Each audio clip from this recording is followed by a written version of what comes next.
اعوذ باللہ من الشیطان الرجیم بسم اللہ الرحمن الرحیم ان الذین عند ربهم لا يستكبرون عن عبادته ويسبحونه وله يسجدون۔ بے شک جو تیرے رب کے نزدیک ہیں وہ تکبر نہیں کرتے اس کی بندگی سے، اور یاد کرتے ہیں اس کی پاک ذات کو اور اسی کو سجدہ کرتے ہیں۔ سجدے کے بعض فضائل اور احکام۔ یہاں عبادت نماز میں سے صرف سجدے کا ذکر اس لیے کیا گیا کہ تمام ارکان نماز میں سجدے کو خاص فضیلت حاصل ہے۔ صحیح مسلم میں ہے کہ ایک شخص نے حضرت ثوبان رضی اللہ تعالیٰ عنہ سے کہا کہ مجھے کوئی ایسا عمل بتلائیے جس سے میں جنت میں جا سکوں۔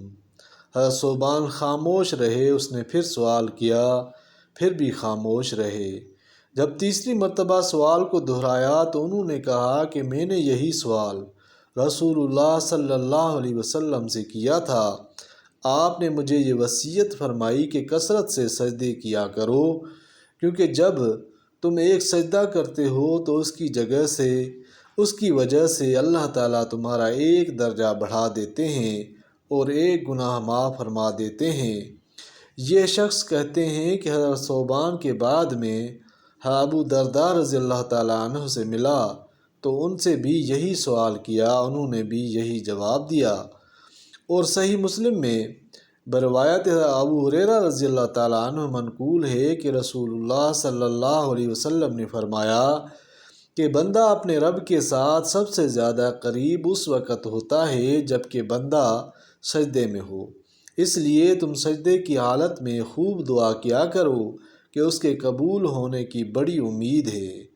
یاد رہے کہ تنہا سجدے کی کوئی عبادت معروف نہیں، اس لیے امام اعظم ابو حنیفہ کے نزدیک کثرت سجود سے مراد یہ ہے کہ کثرت سے نوافل پڑھا کریں، جتنی نفلیں زیادہ ہوں گی سجدے زیادہ ہوں گے۔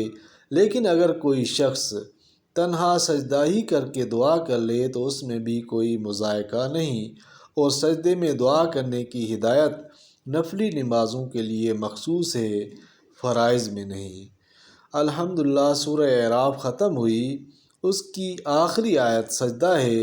صحیح مسلم میں بروایت ابو ہریرہ منقول ہے کہ جب کوئی آدم کا بیٹا کوئی آیت سجدہ پڑھتا ہے اور پھر سجدہ تلاوت کرتا ہے تو شیطان روتا ہوا بھاگتا ہے اور کہتا ہے کہ ہائے افسوس، انسان کو سجدہ کرنے کا حکم ملا اور اس نے تعمیل کر لی تو اس کا ٹھکانہ جنت ہوا، اور مجھے سجدے کا حکم ہوا، میں نے نافرمانی کی تو میرا ٹھکانہ جہنم ہوا۔